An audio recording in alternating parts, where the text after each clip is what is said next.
Most of the Bible is not exciting. It has all the same elements of a blockbuster Hollywood movie.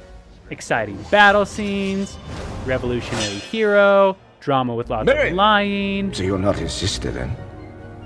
Of course not. Backstabbing. Yes! This is Bible storytelling with all of the Hollywood flair. It's not modern, it's not kind of tiny movie making, it's grand scale movie making, but with a really, really important message to it. So what is that important message? ChristianHeadlines.com surveyed Christians about this Exodus movie. 80% of the respondents said that they were interested in coming to see the Exodus film if it's biblically accurate.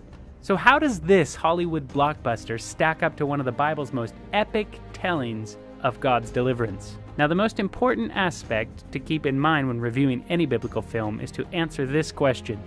How does this film portray God and his servants? Here's where the story differs from the Ten Commandments. First off, the voice of God is played by an 11-year-old boy. In an interview with The Hollywood Reporter, actor Christian Bale says this about his character Moses. I think the man was likely schizophrenic and was one of the most barbaric individuals that I've ever read about in my life. Schizophrenia. A long-term mental disorder of a type involving a breakdown in the relation between thought, emotion, and behavior, leading to faulty perception, inappropriate actions, and feelings, withdrawal from reality and personal relationships into fantasy and delusion, and a sense of mental fragmentation. This is what most people would call crazy. And barbaric? The trailer does depict Moses with a sword at Ramses' throat, threatening him to free the Israelites. Mr. Bale goes on to say, He was a very troubled, tumultuous man, and mercurial. But the biggest surprise was the nature of God. He was equally very mercurial. Mercurial. Subject to sudden or unpredictable changes of mood or mind. The Bible's pretty clear about God's character, and it's anything but changing.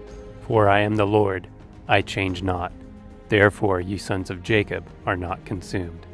Jesus Christ is the same yesterday, today, and forever.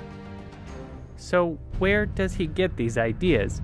You see, the amazing thing here is that Christian Bale actually read the first 5 books of the Bible. But remember, spiritual things are spiritually discerned. He also read the Quran. And Jonathan Kirsch's book, Moses, A Life, it's worth noting that Jonathan Kirsch is far from mainstream Christianity in his theology. In his book, he writes of Moses. Truth be told, however, the biblical Moses is seldom humble and never mild, and his conduct cannot always be regarded as righteous. At certain terrifying moments, as the Bible reveals to anyone who is willing to read it with open eyes, Moses rears up as arrogant, bloodthirsty, and cruel. Is it meant to humble me? Because it will not! This is not even close to how the Bible describes the character of Moses. Now the man Moses was very meek above all the men which were upon the face of the earth. Now in the Internet Movie Database, it even lists Christian Bale as an actor who is either atheist, agnostic, or non-religious. And where does the director Ridley Scott stand in all this? As the director put it, There's magic in science fiction, except it's fundamentally believed to be real. So is he saying that the Bible stories are science fiction and that we should not believe them to be real? First of all, it's epic in scale. And second of all, I don't think people have seen this world done properly.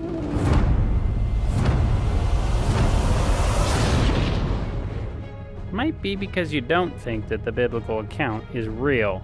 In an interview with Esquire, he says the following. And the biggest source of evil is, of course, religion. Our religion? Can you think of a good one? A just and kind and tolerant religion? Clearly, Scott does not see Christianity or its God to be kind or tolerant, in a tone that suggests it's ludicrous to worship such a God. And it comes out in his storyline. So let's analyze these really important messages. Maybe it's when Miriam is lying to Ramses. Miriam!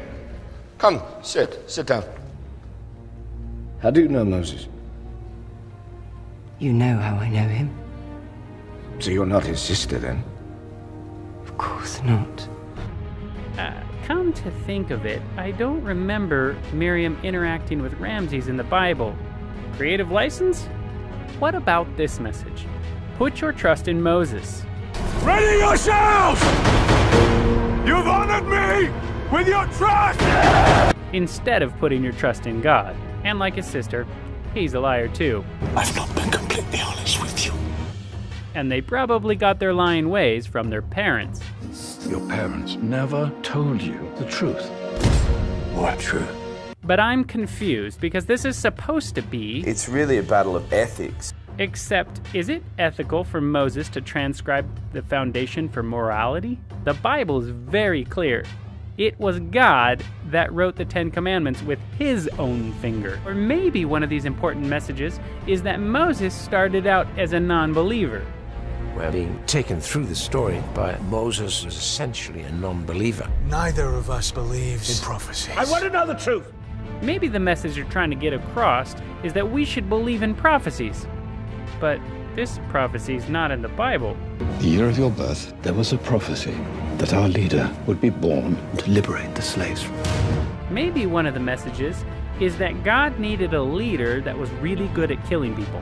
So let's just see who's more effective at killing. You, this god, or me?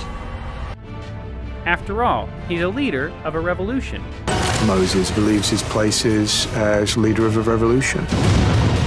So if the movie isn't even close to the Bible, maybe we should go see it for the same reason that Christian Bale would see it. I'm obsessed with tidal waves, and this has the most remarkable one that I've ever seen, and I could just repeat it, and I'll just go to see the film just for that. Ah, the most iconic moment in the film. Well, what does the director have to say about this scene? In an interview with Ridley Scott, he speaks about his vision for the parting of the Red Seas. I didn't believe it then. I was just a kid sitting in the third row. I remember that feeling and thought that I'd better come up with a more scientific or natural explanation.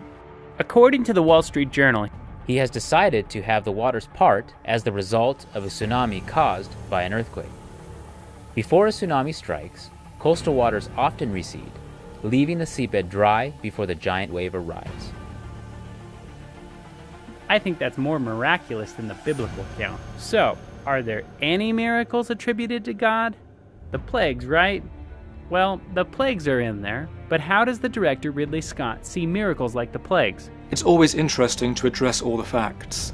Out of the facts comes the logic, and out of the logic comes reality. So neither the plagues nor the parting of the sea are logical. They're not supposed to be. The Bible says, "For my thoughts are not your thoughts, neither are your ways my ways, saith the Lord." The true biblical story is really about God's mighty hand of deliverance. It's all about how he wants to continue to deliver us even today. This movie will ultimately leave you with a skewed view of God and his character.